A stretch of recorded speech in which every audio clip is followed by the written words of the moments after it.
Hey everyone, welcome back to the channel. Thank you for being here. My name is Andrew, coming to you from the beautiful Carolinas. Today's topic is going to be whatever you did, it would never be enough. Think about that for a minute. Everyone, if you like the content, please like, subscribe, and share. Pay it forward. Share the video with an individual who could use some wisdom and perhaps understand what they're up against. So I'll jump in. Whatever you did in the narcissistic relationship, it wasn't going to be enough. Now, you may have worked as hard as you could have in the relationship. Perhaps you're still in it right now. Perhaps you're at that point where you're getting the message that these individuals, i.e. the narcissists, they're bottomless pits. They can never be satiated. Whatever you do for them today will be thrown out the window tomorrow because they want you to always be on call to serve them, to do things for them to the detriment of yourself. And it takes people, myself included, a long time to figure this out. But there will be a point in time, believe me when I tell you, either A, the narcissist will discard you, not trying to trigger or upset you, or you will get the wisdom on my channel and you will make a move, a decision. You will, in other words, take action. Perhaps you will no longer take the bait from the narcissist, or perhaps you will look to end the relationship, whatever you're going to do. My hope is that you're getting awakened, you're becoming awakened and aware, educated and empowered. But getting back to the thumbnail, whatever you did, it wasn't going to be enough. It wasn't. Think about how many times perhaps did you purchase a house or a property? How many times did you relocate and you found the house that you wanted to live in? And guess what? The narcissist wasn't satisfied. They wanted to move again because that house it wasn't quite what they wanted. But a couple years ago, it's exactly what they wanted. Now you may say, well, wait, Andrew, people move frequently. That's true, people do move, myself included. But the point is the narcissist is always on the go. They are relocating left, right, and center many times because they blow up their relationships in communities and they want to be on the lam or on the run. That's one reason. Another reason is because they can't be satisfied or satiated. In other words, they don't like normalness, or they don't like things to be smooth or going swimmingly. They need disruption and chaos, confusion, manipulation. That's just one example. Another one would be, let's say that one of your parents was a narcissist or is, and you brought home an A on your report card or a test, and you really studied for it. You did a fantastic job. You show the report, hey, I got an A, check this out. And you expect them or want them to be proud of you. Well, what did they say? That's great, but couldn't you have gotten an A+? Now, right then and there, what are they doing? They're devaluing you. They're letting you know that you're not quite up to snuff. You're not doing what they expect of you. Now, then you may say, well, next time you go, you get the A+. Then they would say, okay, well, so I'm saying the next example would be you get an A+ next semester and you show them the A+, and then what are they going to say? That's great, but how many other people got an A+? You're nothing special. See, this is how they devalue you. This is how they have you questioning yourself. This is how you can never please the narcissist, because their unquenchable thirst for your energy is exactly what they need. They don't care that you get the A or the A+ on the test.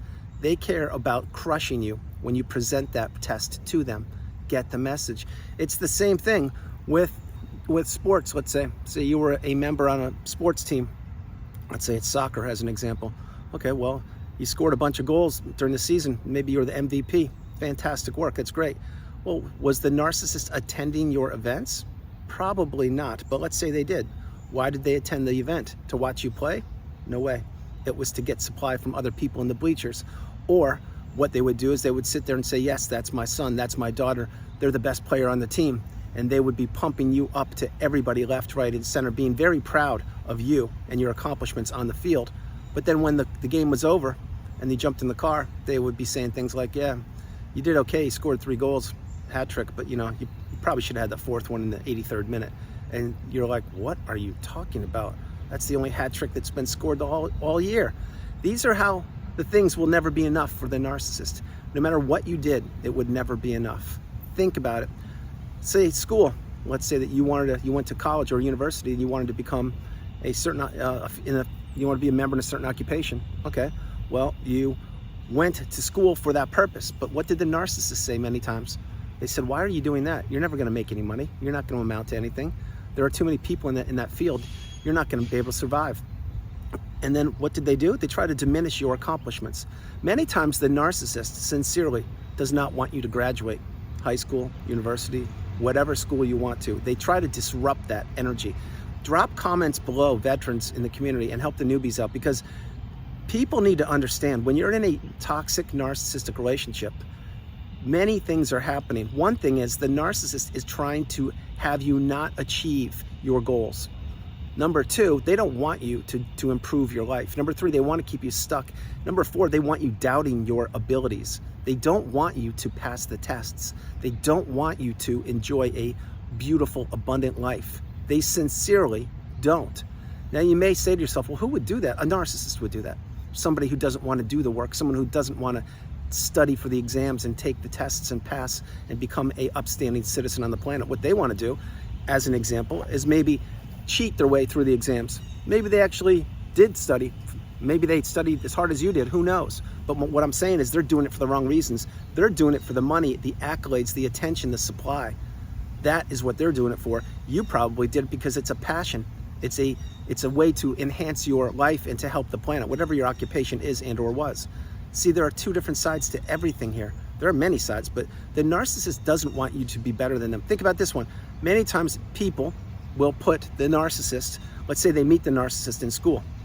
What they will do is they'll put their own life and studies on hold, and they will make sure that the narcissist graduates with flying colors ahead of time. So they will put their whole life to the side to better and or enhance the narcissist. As soon as the narcissist graduates from whatever school it is, boom, the person who put their life on hold gets kicked to the curb. Now they are financially dependent upon the narcissist because the narcissist is now making good money. Now this person, the narcissist, has the ability to control whether the other individual, which was you, maybe, if you even graduate, or if you can eat, or if you can pay your tuition. Think about what I'm sharing. The narcissist is looking for ways to control you. And whatever you do, it will never be enough for the narcissist. And keep this in mind also. Many times when you put these individuals in front of yourself, i.e. the narcissist, and you do everything you can, perhaps you raised their kids for 6 or 7 years while they were out gallivanting the globe, who knows? But whenever you do things like that, they will twist the narrative and they will make it seem like you didn't do anything. You were just there along for the ride. You didn't lift a finger. I did all the heavy work. I was at all the soccer games. I was at all the cookie sales and the bake sales. I was at the teacher meetings and things like that. They twist the narrative. And do they actually believe that they did all those things when in fact you did all the heavy lifting? Who knows? What I will tell you is that's called gaslighting 101, and it's also called having you doubt in your sense of reality. Were you there for all the events? Of course you were. You were probably the mom or the dad of the year for 6 or 7 years. Point is, the narcissist wasn't.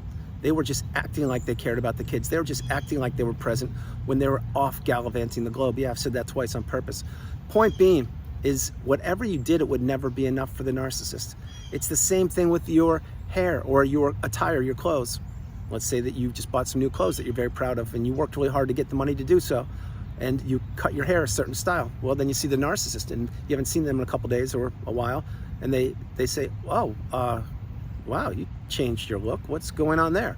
And you're like, yeah, don't you like it? I changed my hairstyle and I have new clothes and I feel great. And they're like, yeah, but you don't look comfortable. You look kind of awkward. Like, who has a haircut like that and who wears those clothes? See, they're devaluing you again. It won't be enough. The narcissist needs you to be an extension of them. They want you to be a pawn, a puppet, to not be able to make decisions for yourself. That is why so many times when you're caught up in the narcissistic fog or the devaluation stage, your head is spinning. You don't know what to do.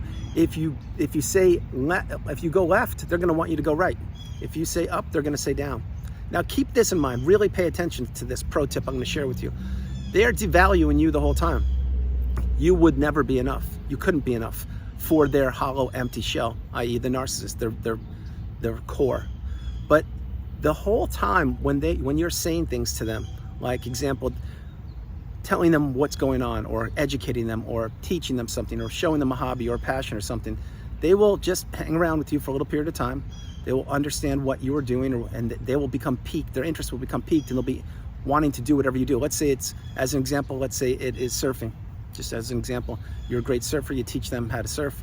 And then a couple days later, or you're interested in teaching them how to surf. A couple days later, they're like, yeah, I just talked to so-and-so and they're gonna teach me how to surf. And it's the best thing in the world. I'm really excited about it. And you're like, wait, we were talking about that and I was gonna teach you. And they're like, no, I don't know what you're talking about. You didn't say anything about it. I was talking to my coworker, they're gonna take me this weekend. And you're like, what is going on here? Well, what's going on is, welcome to Bizarro world. Welcome to a place where the narcissist wants to keep you not discovering who they are and what they're doing. You would never be enough for the narcissist. Now in real life, are you enough? Absolutely. You're more than enough for anybody. You're a beautiful, bright, shining light. You are a person with abundance, with fortitude, with courage, commitment, beauty, abundance. You have everything going for you. That's why the narcissist saw this in you and they tried to take it away from you for a period of time, which was the length of the relationship. But they never wanted you to A, figure them out, B, they never wanted you to escape the narcissistic fog, and C, they never wanted you to go on with your life and heal properly and reach that pinnacle, that mountaintop of indifference when you just don't care about the narcissist or anybody associated with them because you are now living your best life. Sharing all this information with you is extremely important. What you need to understand sincerely is no matter what you do for the narcissist, it will never be enough. Let's take money for an example. Let's say that you loan the narcissist money and of course they don't pay you back.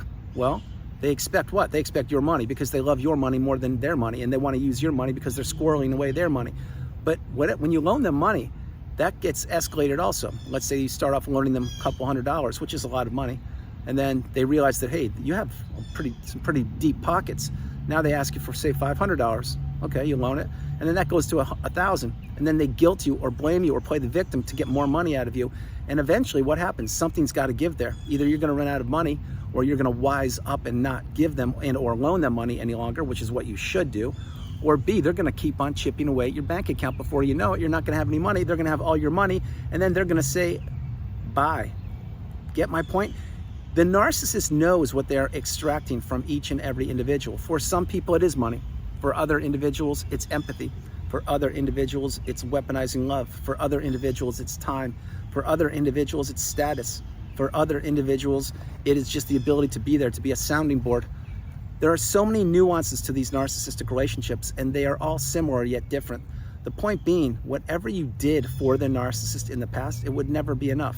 And believe me when I tell you, when your relationship ended, let's say you did get discarded, and if you did, my heart goes out to you, the narcissist already had your replacement lined up, 100%. You need to know that. Yes, it's a difficult pill to swallow, but it's reality. And why did they go to the new supply?